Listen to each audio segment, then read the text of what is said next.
All right, we'll call this meeting to order. Shu. Excuse me? Are we starting now? Oh, This is it. all right. Good night, Mayor and Council member. Today is the Shu Show again. All right, so today we're talking about the alcohol and beverage, which is our Title IV in our municipal code. And particularly, we'll be talking about alcohol consumption and eating establishment on the sidewalk. How are we amending the current code to fit our today's need? So here is a layout for what we're going to talk about tonight. The first section is 4.30, which is the big title for this entire section. And we're expanding the current code, which regulates sidewalk dining and drinking. We're going to expand it from just sidewalk to include public streets and city-owned properties for outdoor area zoning. And then we're going to talk about 4.30.010 to 4.30.030 to talk about the purpose and intent for such amendment and requirements for such related license. And then the next portion, we're going to talk about the information required for applications. This section is really important for business owners and who intend to apply for the sidewalk, public street, and city property dining and drinking license. So they know what to anticipate, what information they need, why the city requires these. And then the next portion, we're going to talk about fees. Not everybody likes that, but we're going to cover our base for city staff's time. And then afterwards, we'll talk a little about the licensing terms and regulations. So what are the regulations you shall follow? If not, the city remains its right to revoke the license. And then at the end, we'll talk about the temporary parklet license, what we're going to do with this section. Please keep in mind, this is a work session, so I anticipate there will be full of discussions and questions. Please don't feel afraid to bring up your questions and your just comments as well. And staff do anticipate reversions to whatever we have been proposed in the memo after today's work session. So the first component, as I mentioned, is the big title for section 4.30. Currently, it's talking about sidewalk dining and alcohol consumption license. We are proposing to expand this theme to eating and alcohol consumption license on sidewalks, public streets, and city properties. So here for city properties, I want to highlight that we're talking about outdoor areas for city properties, such as city-owned parking lots and parks, open spaces, green spaces. We're not talking about the city hall, if anybody has that concern. Can we get an amendment then? I don't mind. I mean, if you directed me. So here are some pictures, kind of give everybody an idea about what are the realms of the public spaces we're talking about. On the very top left is an example for sidewalk dining, regardless what the flags say. It's just a conceptual picture. And then on the top right is like a street fair. That's what we're talking about, the public streets. That when we are amending this chapter to include public street, likely there will be a short-term use, particularly attached to some street fairs and events, and then there will be barriers defining the edges and blocking the traffic to allow such space to be used for this particular use. And then at the very bottom, that's a picture showing a parking lot dining. Again, this parking lot, we're talking about city-owned parking lot. For private properties, if they decide to pursue parking lot dining, that's a whole different process. That's a venue, outdoor venue, looking at the private side, which is allowed by different zoning districts and regulations already. Not all of them. So let's dive into the details in this section, which includes 4.30.010, that's for purpose and intent, 4.30.020 for requirements to obtain sidewalk alcohol consumption license, and a 4.30.030 license required. Again, these titles are the old titles, so the proposed new titles will be replaced after we amend the code. So before these three sections, there's some highlighted language over here to let you know, in such a short amount of time, what has been regulated, what has been put in the code. And then after is where staff recommended the changes to be included in this code. And again, feel free to raise your hand and ask questions and enter into debate if necessary. So over here, we have currently in our code, we have regulations that only covers sidewalk eating and drinking establishments, like I mentioned earlier, and which also requires sidewalk dining and drinking license. So the intent to advance the public purpose of stimulating economic activity and providing amenities in North Kansas City is what is driving this section behind. That's the theme. That's why we're allowing it, because we want to help the business. We want to bring this vivid activities to North Kansas City. And then at the end, there is a highlighted point that this is this process in the nature of a revocable license, which meaning it's not a granted interest or a estate to somebody. We're not selling any property or any rights. It's just a license. And then so after the proposed language to be changed, we are going to expand this particular use to sidewalks, public streets, and outdoor city properties, only within downtown area. And what is a downtown area over here? It's defined by our 2016 master plan. Here is a picture. I'm trying to find a right word for this color, so I'm going to call it hot tangerine. If you don't agree, it's okay, because I will describe what this area is bounded by. So this area is generally bounded by 23rd Avenue to its north for the portion that's on the west side of Swift, and in between Buchanan Street and Swift Street. And it's also bounded by about 12th Avenue to its south. So if you know where I'm talking about, it's probably about 3-4 blocks on the west side of Swift, in between 23rd Avenue and 12th Avenue. And then on the east side, there is no good language to describe this shape. So I tried. I would say it's generally located along our Armours Road, where our downtown activities are occurring all the way to Iron Street. And then south of 17th Avenue, we have Erie Street. That's where the east boundary line is from Swift. And then south of our 16th Avenue, this area only extends about 1 block east of Swift Avenue, all the way to 12th Avenue.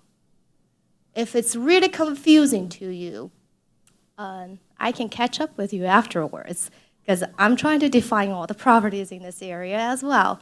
I'm sure there's a reason why did we define our downtown this way. But when I'm saying this downtown definition in master plan, please keep in mind, we're going to amend our master plan in a few years.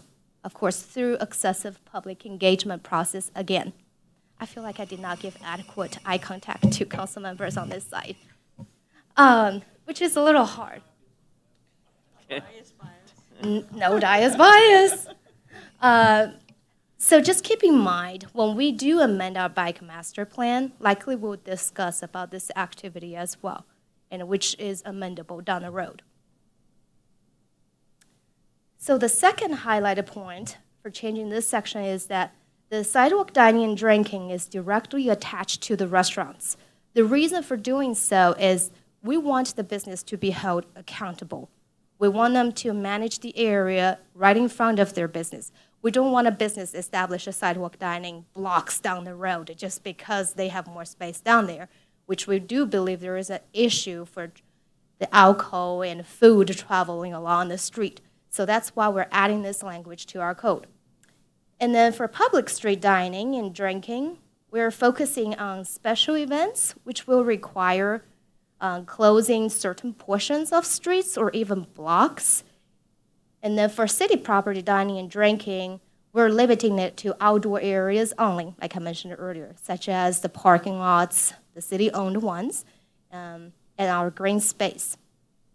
And then all of these three different types of outdoor dining and drinking establishments will require a short-term conditional use permit approval by all of you here. And as you know, short-term conditional use permit does not go to Planning Commission. It is a one-stop at City Council. That's how we designed the short-term conditional use permit. And then the license, we would recommend that to remain to be revocable as its nature of today. Any question over there? I've got a couple quick questions that popped into my head regarding, one is regarding the city-owned space. What about the town square? It directly butts up against Chapels. Is the only business I can think of off the top of my head that might be able to utilize that space. Is that something that feasibly Chapels could apply for a special use permit to serve at the town square? So they could, as well as any other business within the city. So we would treat that kind of separately from the sidewalk. It would be applicable to as if a business wanted to have a closed festival or a party in a parking lot, city-owned parking lot, green space, or city property. Okay, so the bullet point that the sidewalk dining, drinking must be directly attached to the restaurant and bar is not really applicable to publicly owned spaces such as that, such as Town Square would be a special. Correct. It would be Scenario. through a special event, which means it wouldn't be an ongoing license like a sidewalk. Okay. The sidewalk one would be an ongoing license versus the ones that are what we're defining as public spaces would be a special event. Okay, so Town Square would only be for special events. I'm trying to think of a use for that space because it's basically just people smoking cigarettes and weed at this point. And I was just trying to think if there's a creative way a neighboring business might be able to utilize that space. The other public open space, well, it's actually not publicly owned, but it's right in the middle of downtown. That's an outdoor space that, just brainstorming here, what about like Armor and Swift, where the vacant lot is located on the southwest corner? That That is is public, that's privately It's a owned. private. So a business could not apply to host some sort of event in that, is that space non-applicable then? Not for this portion, because it is privately owned. That would still be able to, should the building owner or the property owner wish to host something there, it would go through the conditional use permit as it stands. It actually wouldn't need to be applicable to the amendments that are proposed this evening. Okay, thanks. Right. Any other questions?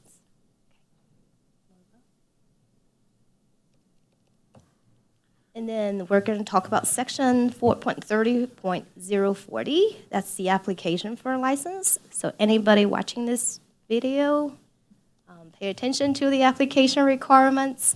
This is what it will be placed on your shoulders. So we're talking about currently what the code requires. Again, this is just a highlighted list. It's not every single word taken from the code. Please keep that in mind.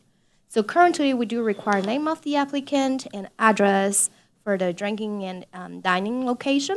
We do require dimensions of the layout of the proposed furnishings in relation to street furniture. We do require agreement to construct separating materials to control access per approval by Community Development Department. That, we're talking about railings, separating materials and barriers. And then we're requiring expansion of liquor license to be approved by state if you order to serve the liquor on the sidewalk dining. That is a requirement by the state as well. And then we do require consent of all the owners directly abutting the dining and drinking area if they're not the current applicant. Then we require the general liability insurance of no less than $500,000. Then the last portion is the license fee that's being established by North Kansas City. So after we propose the changes will include, for sidewalk dining, we specify street furniture that will include the grates, bike racks, benches, etc. And the purpose for doing so is we have received application that did not specify all the street furniture. We have invested over millions of dollars to our downtown streetscape, and now they're completed, and we want to make sure the property owners applying for the sidewalk dining have this in their mind when they go measure everything and knows what are the details is required on the site plan or the layout. Therefore, it's not going back and forth. Hey, you missed a bench over here, and we want to make sure there is enough clearance for a passageway that between the street furniture and your proposed sidewalk dining railing and access point. So we are thinking adding these languages or what we're trying to do here is to clarify the required details on the application, which can help the applicants down the road. And then the second highlighted point is the control access. So especially for street and city property dining and drinking, we would allow barriers to be considered as a separating material upon approval, which meaning likely these events would not require permanent separating materials or railings. Likely there will be temporary fencing or temporary rails or barriers or barricades there. So we want to make sure the city will get a chance to approve these. And then the last component is we're proposing to raise the general liability insurance from $500,000 to $1 million for sidewalk dining and drinking. And we're establishing a $2 million, whoa, that's a lot of zero. And then we're requiring a $2 million minimum liability insurance for street and city property events. So I was just going to ask, how did we land at that number specifically? To be honest with you, Kim provided a number to me, but I have All right, I have Kim, done how did you some land at those research. So the 1 million actually came from Kansas City, Missouri. So that's what they require as part of their sidewalk licensing fees. The $2 million seem to be the going rate for special event liability insurance. So, and again, that's a moving target. It does vary as a result of litigation. So perhaps in a few years, that number might need to be readjusted. Councilmember Smith. So the language we were given in the attachment to the memo, is this the proposed language for the new rules, like the new That's code? correct. Okay. In the memo, this is more of like a red line version, Right. if Tom would call it. So the reason I ask is on page 3 of that attachment, section D, the fourth line down has, I'm not sure what it's supposed to say. I think it is at a minimum the proposed layout of the outdoor. It says die outdoor. Oh, a certificate of insurance providing. No, at least- yeah, just Oh. making sure that it's tight. The other thing is on the before, it mentioned the consent of abutting property owners. Is that something that we currently have? So if say a restaurant wants to do a sidewalk dining setup, they would have to get permission from the businesses on either side of them to do such a thing? No, it depends on how far their sidewalk dining expands. Saying if their sidewalk dining proposed area expands over in front of other business owners' property, then yes, they will need the consent from the other business owners. Okay, I thought somewhere else that they couldn't even extend past the end of their, like even umbrellas can't open past the end of their windows. I think I saw that somewhere in here. So they're allowed to, with consent of the abutting property, Yes, that's expand correct. past the outer edge? That's correct. Okay. The regulation for umbrellas is along with the tables, chairs, and that is a requirement for clearance, basically for a code requirement for the passageway to maintain a minimum 4 feet. The umbrellas, if they are to extend, likely they will extend the use over outside of their, street frontage, right? So they will need to get the consent from the property adjacent, the Gotcha. adjacent property owner. I'm jumping ahead a little with that. I Oh, didn't kind of mean to jump in, but it's page 6, item M, that says, no chairs, tables, open umbrellas shall encroach upon sidewalk area in a manner to block, impede, or cover adjacent storefronts, doors, or windows in front of other business establishments. Right. So it sounds like they couldn't push past, like, I'm picturing lines going straight out from the edges of their property That But- is without consent. without consent, Yes. okay. All right, but they can do it, like, I'll just use I don't know, Colony or Company or Cultivar, if they wanted to go in front of their specific building, and not go out to the sides, they don't need consent from the adjacent businesses? That's correct.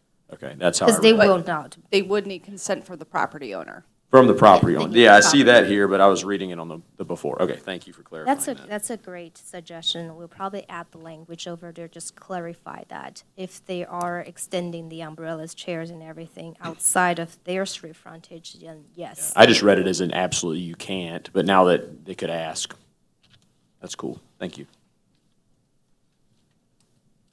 All right. Any other questions for this section? Councilmember Graves. Just to clarify, thinking about the barriers, we obviously just spent a fortune, as you mentioned, on the downtown streetscape project. We have brand-new pavers, everything's brand new. Are we concerned that if there are permanent barriers installed, that they're going to damage the surface of the streetscape, which I was told is supposed to last, I can't remember if it was 20 or 30 years? We do have the concern for the pavers. So we have got some comments from Public Works that we would not allow those barriers to be established on those particular pavers that we installed. And likely they would not be installed on the pavers because we have to maintain certain feet from any street furniture and the grates and tree wells and everything. Okay, So so the paver area is going to be more of the sidewalk for people to walk That's area? correct. Okay, thank you. So the next section is about fees. And again, this is up for discussion. So currently, we have a $100 requirement for sidewalk drinking or dining or drinking, and then $10 for sidewalk dining only. And then I do believe this has been brought up to the council before by my predecessor, that there is a proposed language to amend this fee to raise it to $250 for drinking or dining and drinking, and $50 for dining only. And so this particular fee will be covering all three different types of the outdoor dining and drinking. Any questions? Councilmember Toll, Councilmember Roberts. Is that an annual fee? Yes, that's an annual fee. Councilmember Roberts. The only pushback I would have is the pretty dramatic jump from 50 to 250 for the alcohol. To put in perspective, like a state liquor license for me for 7 days a week costs $500. So it'd be basically 50% of my whole license. And some of these businesses only have 4 to 6 chairs. So you're essentially like the cost of constructing, insuring, and each seat is pretty astronomical already for some of them. So I think that jump from 50 to 250 is a little radical. I'm okay with maybe some kind of jump, but I think it was at 100. 100 I think, maybe going to like 125 or 150. But, some of these people might not have any alcohol. They just have the ability to have alcohol, and they're mainly using food out there. I think it's just something to consider. The number of seats, it's a pretty limited space for most of these people. Councilmember Saper, Councilmember Smith. Yeah, here we go again. We spend millions of dollars in our streetscape project, and now we're proposing to give a few selected businesses public property, which is the streets and sidewalks and parking lot, potentially. And we're charging them virtually nothing for all of this public asset that we're giving to them. And again, it's going to be a few selected businesses that will benefit from this. And if there is some public good to be realized from having this kind of activity on the streets, and the potential damage that it could do to the millions of dollars we've invested in the streetscape, we should really charge a hell of a lot more. Right. I don't know if we should charge more or less, but for your concern, Councilmember Saper, that we do have a language in the regulation, which will come in the next chapter, talking about any installing, removing, or replacing of a railing fence in case, unfortunately, any license get revoked or suspended. The property owner is responsible to replace everything back to its original condition. And when they cannot do that, the city will conduct such replacing and repair, and we will make that reimbursable to Public Works. That is a proposed language in the regulation, just protect the city from all this investment that you mentioned. But again, this is a balance between how do we use public space to encourage the street activities, which can be beneficial for both business owners and the citizens and this entire community. But of course, through regulations, I definitely hear your concern on that. Councilmember Smith. So the 250, the jump from 100 to 250, where do we come up with? I'll ask the same question. Where did that number come from? That comes from the proposal that my predecessor has been placing about a Okay. year ago. Okay, do we know how much it costs to process one of these applications? Like, what are the man-hours involved? There is no cost associated with short-term conditional use permit. Okay, So the only cost will be for the application fees over here is really what you see over here for the licensing part. okay, so this is money that goes into the general fund, essentially. It's, So the thought would be not to make a profit on these, but really just to recoup staff time. So So- this would be an annual license, so a human would have to kind of look through, make sure that they have the appropriate insurance, make sure that if it's a new one, there is some site walking to make sure there is ADA compliance. So, and that's why definitely the thought would be to increase it from $10 to $50 for dining only, because we do have That's- staff time associated with Sure. that. But the dollar value from 100 to 250 again would be, I don't know if we have not done, I don't know if the council members, I had talked about pursuing, looking at all of our permitting fees and seeing what revenues we're recovering for staff time versus not. So I wouldn't be able to tell you that that's going to be over or under recovering staff time. that was the basis of my question. The 50 makes sense because there is a lot of, that goes, especially for the first time.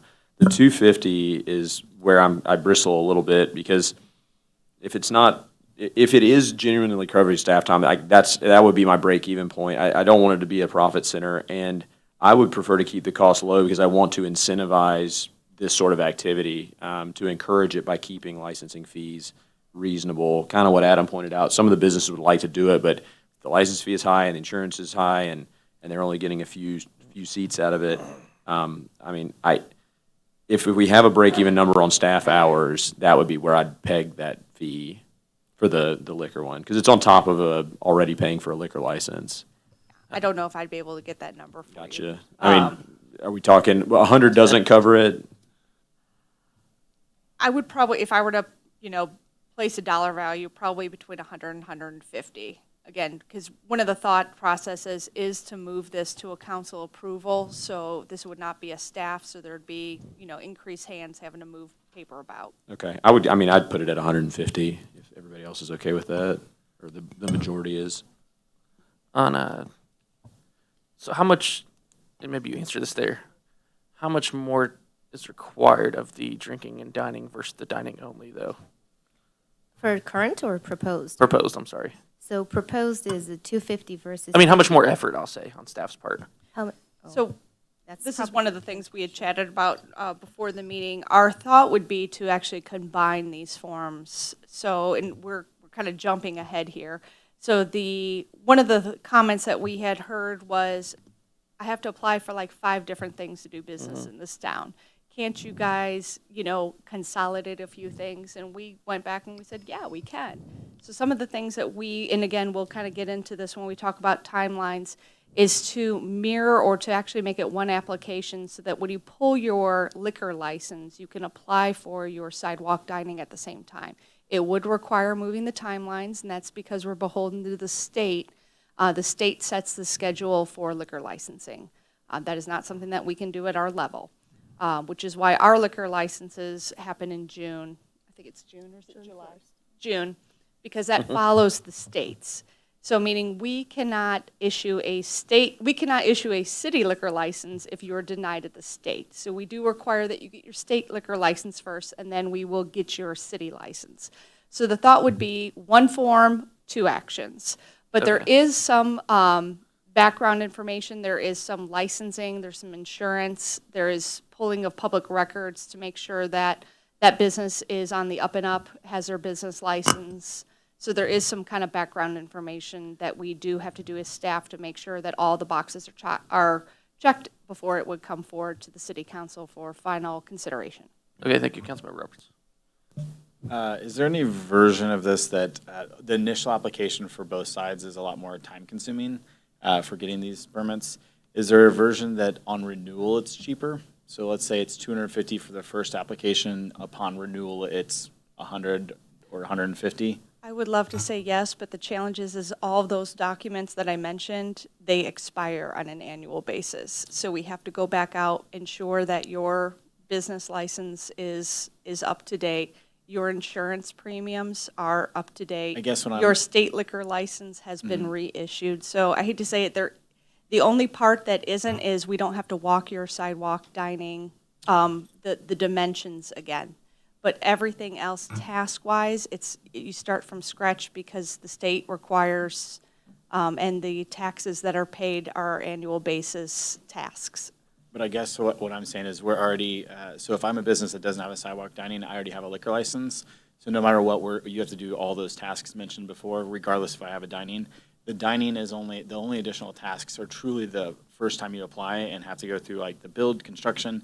So after that first time, which does have a lot more staff time, I know I've gone through the process, the second time for the sidewalk is what I'm saying should be cheaper since we're already, the liquor license fee is, I think, is it $325 or $500? It depends on which license you get. Okay, I yeah. can't remember which one it is, but it's, let's just say it's $500. That's always a high value to account for those costs. So I think if we could do it for the sidewalk, if you already have a liquor license, the second time, because we won't have all that additional staff coming out to check everything, go over the construction and the build, I would like to see it as possibly as cheaper. So then we could do something like $250 and then drop down to $150 because you're not going out there, like I don't have to meet Anthony or Shu doesn't have to come specifically look at something. Again, I've gone through these, I think I'm the only one up here who's done this exact process. And the second time is a lot easier than the first time. And the liquor license process will happen no matter, all those documents will be checked regardless if I have the sidewalk. I would say less time involved. Okay, did you still have something, Councilmember Saber? Okay, good.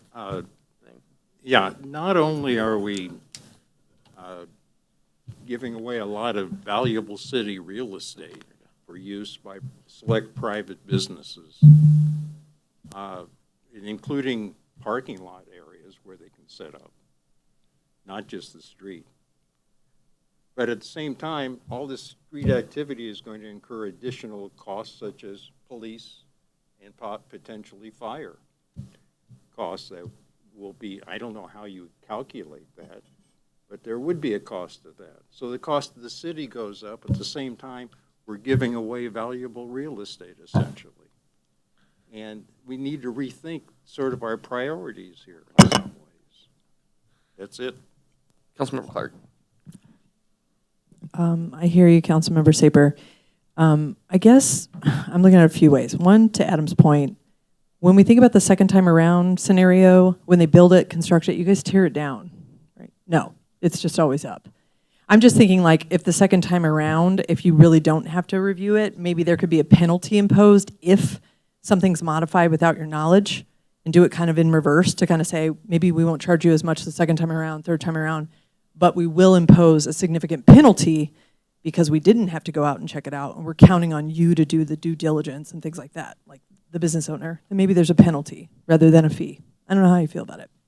But as far as like parking and extending, our sidewalks, for me, I think it's advantageous because we're trying to encourage people to come here and spend their money.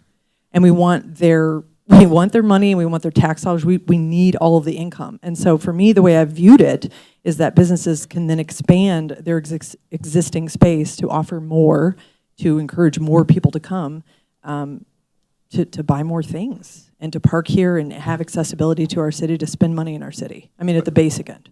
But they should pay for it. Councilmember Saber, you still have something? No, that was Okay. exactly where I was going, because we'll use, when Screenland was doing movies in the back parking lot as public parking, they brought lots of money into the city, tax dollars were paid, it's a net positive, using a city asset. It's great. Councilmember Roberts. On that same note, we want to be competitive with the cities, municipalities around us, and to my knowledge, all of these are allowable. Kansas City, Missouri, Parkville, Gladstone, you can already go get a short-term conditional permit with exactly like this. You can also get a permit for sidewalk consumption. So if we're going to be more restrictive, we're going to turn away businesses, which I would say is pretty counterproductive for what we're trying to do here, which is bring more revenue into the city and make our citizens happier. And also, like, in terms of the complete streets, a lot of the photos you see in these complete streets aren't empty sidewalks. They're sidewalks with people dining and eating and enjoying amenities that are provided by the businesses that really do make them feel complete and lived in. All right. Did we land on a number? Did we? Not, I was going to Yeah. ask. I mean, I'm at 150, 150 just is cut and go. I'm obviously wanting to defer to the business owner and say, yeah, 150. I mean, he's experienced in it firsthand, so I'm good with 150. 150, but certainly as we do continue to look at fees, I think we need to have a better idea of the kind of staff time that goes behind each one of those, because I think it will be, well, it has been and will continue to be a recurring question going forward related to fees. All right. So just good some on that. clarification, 150 for the alcohol consumption Yes. component, right? And still 50 for just dining. Oh, I actually did have something about that, if I can, real quick.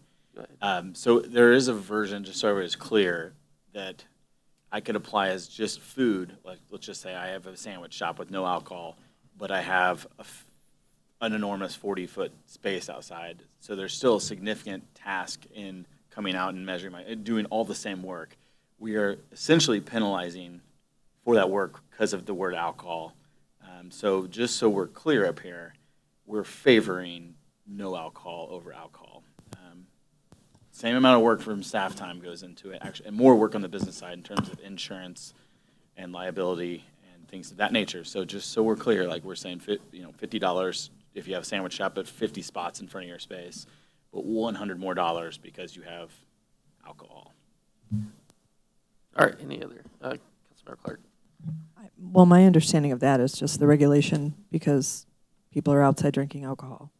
So it's like, I know there was like the whole, for police, it's the barriers, it's now just an added, I forgot the word for it, but it's just that added risk, I guess. So I kind of get that. But if you have 4 people outside and 0 of them are drinking, it is like the assumption that everyone's out there having a party, but the likelihood is you have something like the little store and there's 4 seats outside and one person might have a beer every 6 days out there or whatever the case. But, we all know in our town, we don't have these raging sidewalk parties happening. But yes. That sounds like a good police chief question. Do we have raging sidewalk parties happening? Okay. So, I thought I saw a real hand quick, this way. No? Okay. Anthony, Councilmember Anthony Tull. would like to clarify something for Real just a quick, moment. just a comment that Councilmember Graves had. There might be some cases, just depending on the geometry, where the railings are on the bricks. So we don't anticipate that being a very large problem.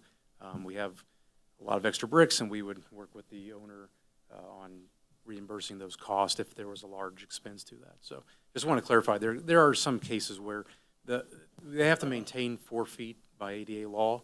The brick paver space is 5 feet wide everywhere. So depending on how much room the business has, they have to at least maintain 4. So they're at the most, it would be 1 foot over onto the bricks. But again, just depending on where the railings touch down on the ground, we don't anticipate that being a very large issue. All right. Councilmember Fitzgerald. Just thinking about your comment there, Anthony, about on the bricks, would it be worth having a, like general liability, not general liability, like property damage insurance requirement added to any of this, or is that overkill? We do have insurance requirements for the license agreement, and Shu kind of mentioned, but it's not here yet, but we will get to it, that should that property owner do damage and we're unable to come to a mutually beneficial resolution, there is a method for us to do the restoration and charge that former license holder for Okay, those services. that was my concern, so thanks. There we go. Councilmember Tull. I really can't give an opinion on the cost until we do know the human cost that we have. So when we talked about raising the prices, it was the amount of work that goes into it. So we really do need to know who all is involved, because I know it's more than just one department or one agency. So I don't want to agree on a lower price without having the real human cost of what it takes to put the license in. Man hours is what I'm talking about. That would be something that we're hoping to do in the next budget cycle, is really look at all of our permit and application fees across the board, because that's something that, at least us on our side, we've wondered if we are recovering the costs. And it's not a matter of recovering the costs, it's knowingly not collecting the amount of fees and the governing body being okay with that balance. Does that make sense? Because not It everything we absolutely do. does. And when we we are first started service- this, we wanted it to be practically free or free because we were trying to support businesses that were struggling during a pandemic. And so when the idea of charging more of what it costs to get this through the process of being approved, we're kind of at a place where we could look at that, but obviously, we don't want it to be a moneymaker, like you said, but we don't want it to cost us a bunch of money either. Absolutely. Like I said, we'd like to do that kind of on a broader level and kind of have that report back to the governing body so that you can make a decision knowing, okay, this is where we feel like the balance needs to be a little bit more on this side versus this side. Certainly, I like the direction you're going, though, with consolidating and streamlining these, making it easier for businesses, but then also just reducing staff time overall, which should help keep fees lower in theory as well. Councilmember Saper. Yeah, I would like to know if it's possible to calculate the additional cost to police and potentially fire if we become sort of a Westport north of the river kind of party area. Because there are costs associated with that, and I don't know if it's can be estimated, if it's quantifiable, but if possible, I'd like to see what that number is. We can try to put something together. Because that goes into the whole equation of what we're giving away. Well, and we have not gotten to this component yet, but the street closure, so for more of a street festival, we would need to relook at what our conditional use permit looks like. And it is traditional for a lot of those events to have the police chief kind of look at that and estimate off-duty police officers required, and the applicant would be required to pay for that. And the reason we recommended a short-term conditional use permit is that the council gets to place condition on a case-by-case scenario.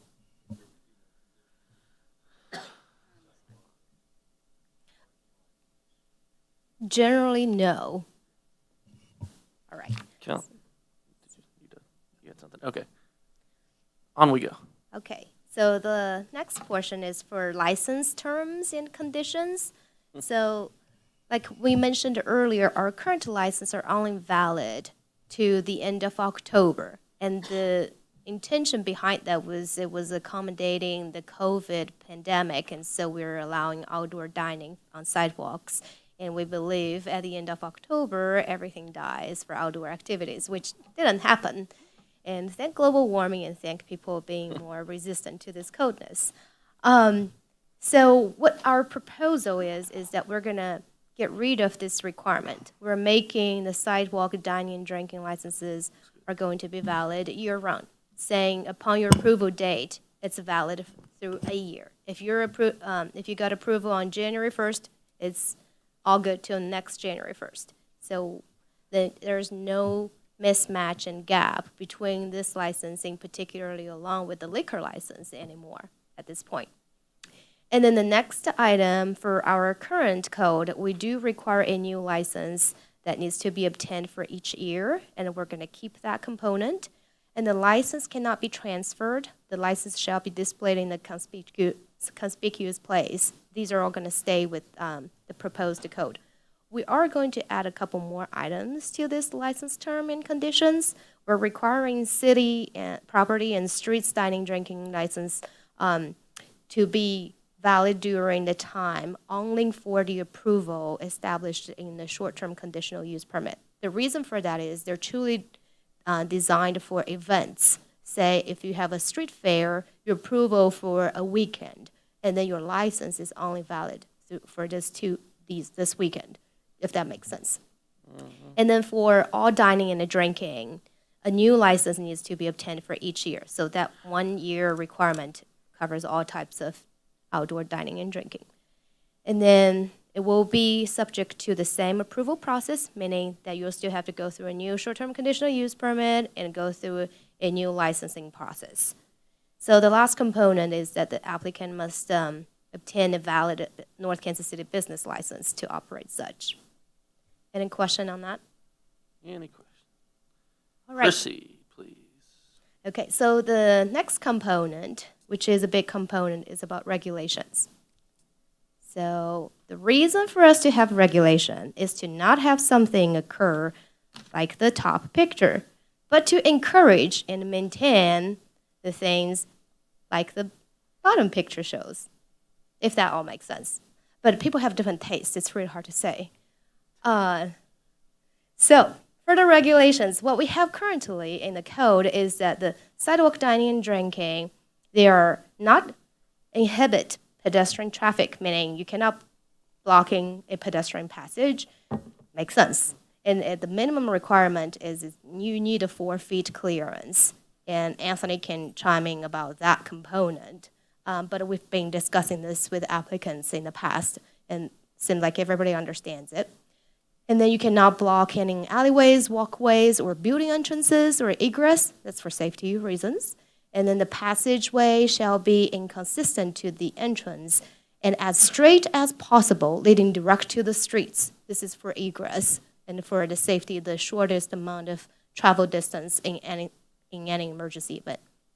And then so we allowed furnishings such as tables, chairs, umbrellas, and if they don't block the pedestrian traffic. And then furnishings that cannot block the fire hydrants and FDCs. And then we do have requirement for the property owner has to provide their own receptacle for trash. I'm not sure if we're enforcing that, but the reason for these regulations is to keep the street clean and keep the property owners accountable for cleaning up their own trash. And then currently we require no serving alcohol to drivers or passengers of vehicles. And that will stay the same. Customers must to be seated. If you want to drink, you guys sit down at the table. And we cannot use public utility hookups. So the city is not paying for your lights, your music, we're heading toward the music. The music actually, the all sound system is prohibited Just on a right roll. now. Yeah. Councilmember Smith. I wanted to stop so on page 6 of the one we have, section H, and you just said it, all customers must be seated throughout their meal and or drink. I'd strike that one. Half of the ones that exist right now are stand-up railings because the space is so tight. I'm not sure the rationale, like with drink at least. I mean, Which letter is that? Which that is item is H, page 6, item H. Got it. I see. Yeah, yeah. All customers must be seated throughout their meal and or drink. I'm just picturing a couple different spots already where like you're standing up because there's not even room for chairs. It's so tight. Oh, the all customers must be seated doesn't mean you have to physically sit. Meaning that, Oh, it's like, It mean? see where you have a sign at a Metaphysically. restaurant, it says, wait to be seated. That meaning you're being countered and welcomed by this restaurant as a customer. So we're kind of copying that language, and that's my understanding, actually, is if anybody asks me to interpret the code. It's not necessarily meaning you have to have a chair and sit down, that you cannot standing, if that's the concern you have. But without further, your explanation there, Yeah, in I the would- direct reading of this would appear as though you would have to be seated, I believe. We I can mean, like strike physically- that. I would strike, honestly, I would strike it We can because strike to it. get their meal or drink, they would have already had to been welcomed into the restaurant, I imagine. That's true. So Or what- it seems like it doesn't add anything unless there's like, I don't know, maybe reach out to the other municipalities for their rationale for why that's there. So the one thing I would say from a municipal court perspective is perhaps we should include some language of all customers must be within licensed area. Sure. Yeah. Is that not, That's No, a within the suggestion. boundary of the, was that not covered in here already, anywhere?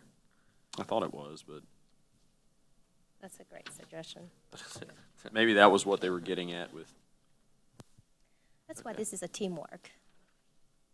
All right, so the next item is that we do not allow any sound system at this point, but we're amending that.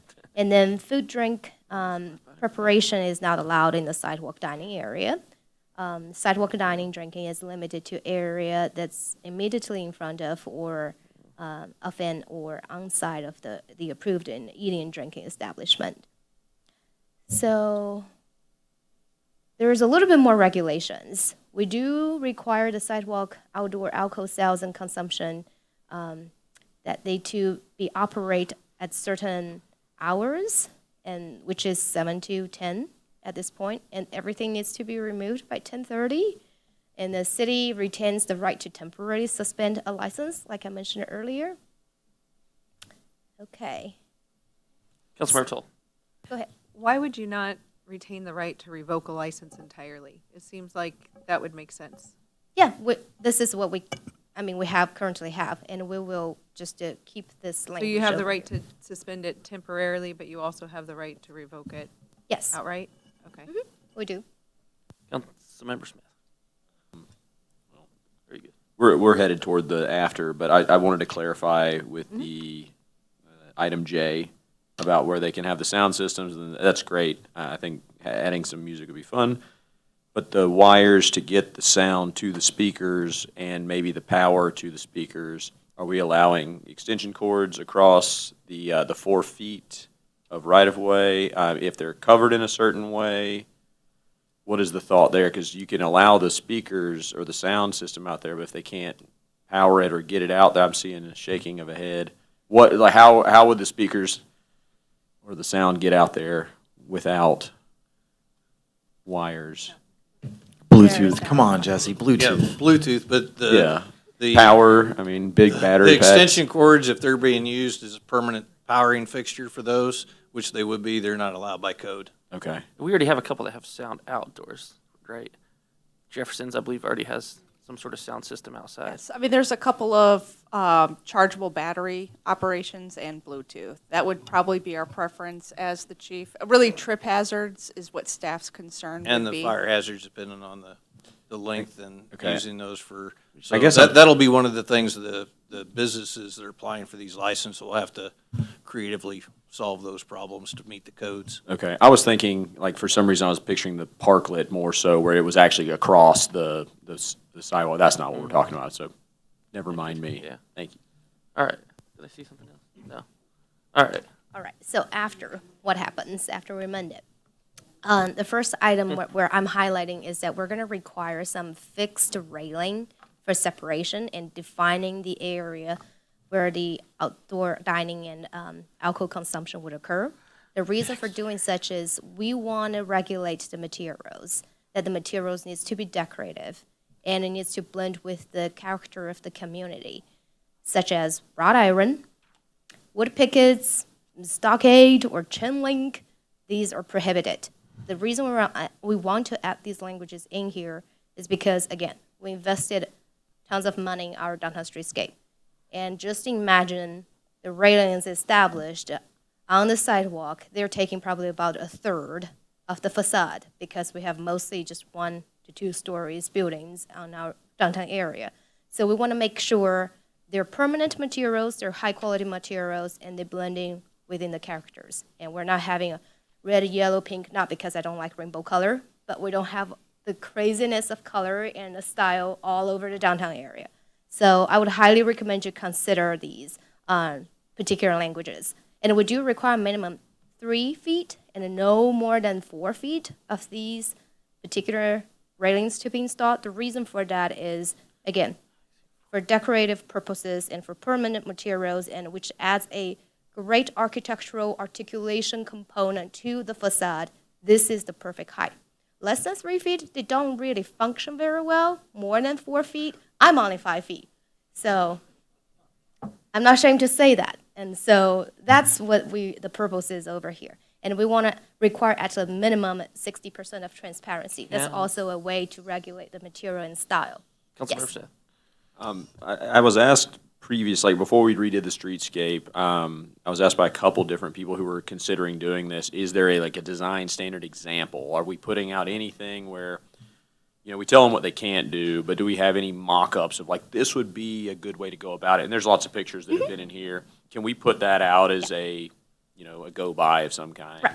So after the code amendment, there will be a big education component that we will launch with business owners. So in that particular session, we do plan on handing out brochures, kind of educate people. These are the ideal materials that the city is looking for. If you have questions, let us know.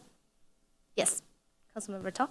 Do we have any existing items out there that would not meet this standard? Yes. And Not what a would be- lot. What would the plan be for those businesses? We're going to check them, see if they have an application, an approved application with us on the code, and take a look at what the materials they use, how did they mount it down. And our policy is to remove the ones that not comply with code as much as possible and install a permanent and high-quality material. And as when the you code say would guide us. install a permanent and high-quality material, it sounds like you mean we will do that. Do you mean the company will be required to do that? No, we will require property owner to do that. Okay. So the next item I want to highlight is that we do want to allow outdoor planters to be added, along with our current allowable street furnishings like tables, chairs, umbrellas. I don't see a reason why we don't want to add more outdoor planters as far as they comply with the building and safety code. And then we want to allow sound system not exceeding 70 decibel. The reason for 70 decibel is because that's the city's regulation. It stays in consistency with the business hour regulation for the city's sound system and for the sound regulation in general. And then we do not require everything to be removed and the sidewalk to be washed daily by 10:30 p.m. We're just thinking it's not feasible to do so, especially when the weather is nice and when there is permanent railing and materials and furnishings being placed, and we don't believe sidewalk needs to be washed every day by 10:30 at this component. It's adding a lot stress and adding a lot enforcement capacity issue to the city staff as well.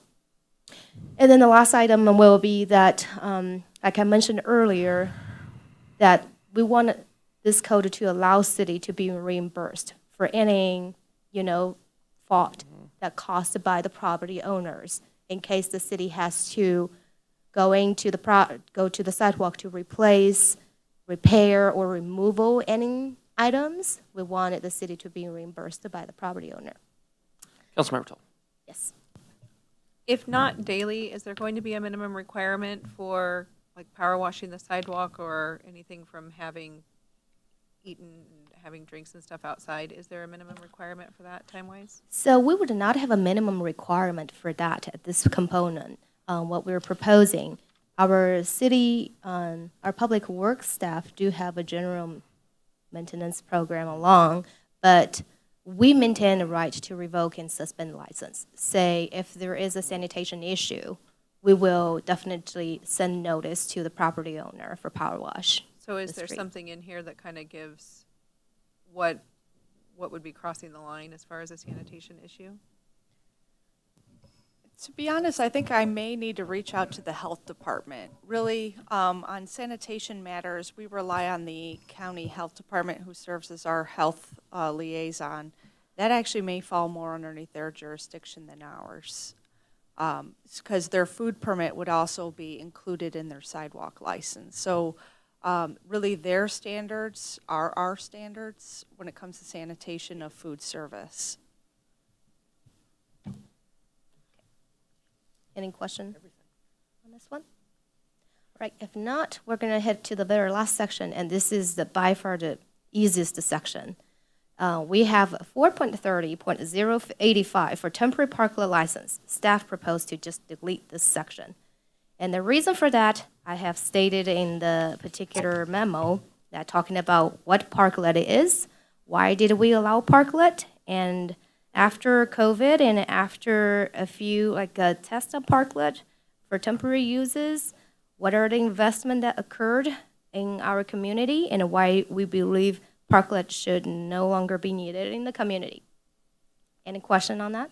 Thank you. Okay, if not, further questions, comments, concerns, anything, I'll just say, I appreciate you taking the time to put this together. I think this is overall a good policy for the community and for the businesses, and also doing it with the right regulations in place as well. So thank you for putting this together. Do you feel like we are in a position that you would like us to bring forward these for formal consideration? Yes. I didn't hear to the contrary, so we'll say yes. With that, I will take a motion to adjourn. Move to adjourn. Second. All in favor, please say yes. Yes. Opposed, no. Thank you. We are adjourned, and we will come back at 7:05.